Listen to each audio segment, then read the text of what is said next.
salam. Nous avons vu maintenant qu'il existe bien des corps célestes sombres, ou noirs, tournant autour des objets lumineux dans le firmament. Ceci a été admis par des scientifiques, il y a longtemps déjà, suite à des observations pratiques.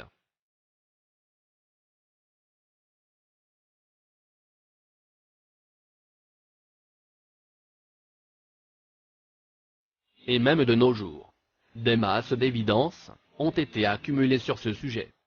Des évidences que les astronomes ont compilées, afin d'admettre que non seulement il y a des corps sombres, qui à l'occasion obscurcissent la lumière des étoiles, le moment où ils entrent en jonction avec elles, mais aussi que ces corps cosmiques à large surface existent, et qu'il y a au moins parmi eux un satellite lié à la Terre.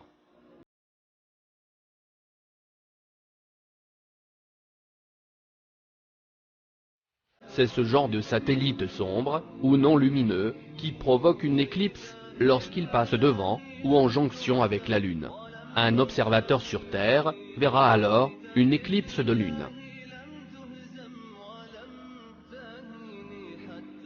Durant tout le temps de l'éclipse, la Lune brillera d'une lumière vive, et d'une lumière à nuances différentes, à l'éclipse solaire.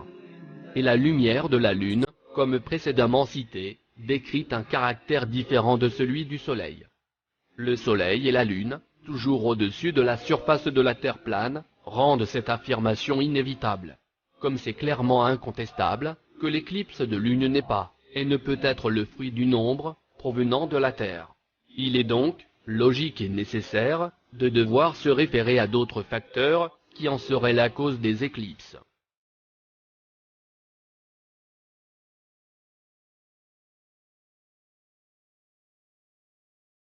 Nous avons observé que durant une éclipse lunaire, la lumière propre de la surface de la Lune est couverte de quelque chose de semi-transparent. C'est que ce quelque chose est défini comme une masse, parce que son pourtour est distinct et circulaire, comme observé durant son premier contact avec la Lune. Et comme l'éclipse solaire se produit au passage de la Lune devant le Soleil, et à partir de cette évidence, il est aussi évident que l'éclipse lunaire se produit de la même façon. Un corps semi-transparent et bien défini, passant devant la Lune, ou au milieu de sa surface, produit une éclipse lunaire, qu'on peut observer depuis la Terre. De tels corps existent dans le firmament, c'est une question de certitude. Et les corps comme celui qui provoque l'éclipse lunaire ne sont pas très loin au-dessus de la surface de la Terre. C'est approuvé et admis par les principaux astronomes de nos jours. Devant ces faits établis, il est faux de conclure que la Lune reflète la lumière du Soleil. Elle brille par sa propre lumière particulière. Ceci est confirmé par les considérations suivantes. Les philosophes newtoniens disent de la Lune qu'elle est sphérique. Si c'est le cas, il serait impossible à sa surface de créer un reflet. Un réflecteur doit être en plan ou concave, de façon à ce que les rayons de lumière aient un angle d'incidence. Et si la surface est convexe, chaque rayon de lumière s'y projette dans une ligne directe avec radius, ou perpendiculaire à la surface. Donc, il n'y aura aucun angle d'incidence, et par conséquent, aucune réflexion. Si la surface de la Lune était une masse d'argent clairement polie, elle ne réfléchira pas plus qu'un petit point. Placez une sphère, de grande taille, en verre argenté. Attachez-la devant une lampe, ou un feu de n'importe quelle ampleur. Vous constaterez alors que toute la surface ne reflète pas la lumière, mais juste une très petite portion de la boule. Par contre, durant la pleine lune, la totalité du disque brille d'une lumière intense. Cet effet est impossible sur une surface sphérique. Zététique astronomie.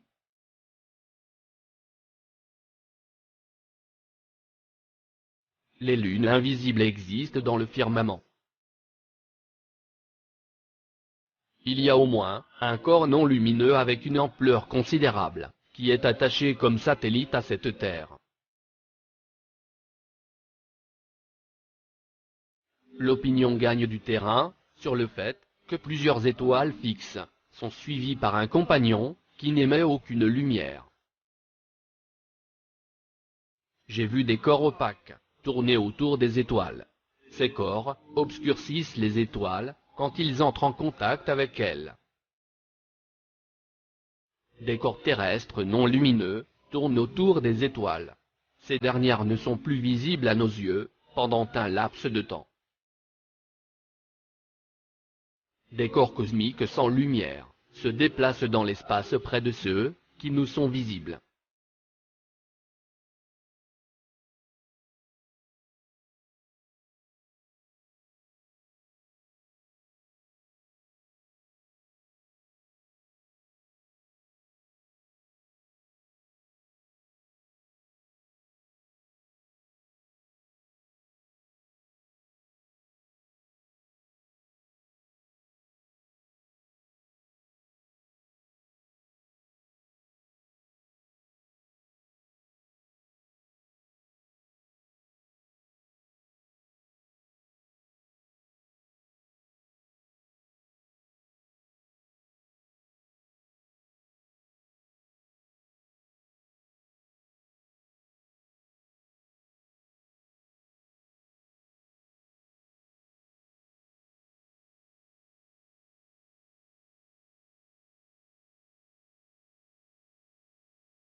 Merci de votre attention. Salam.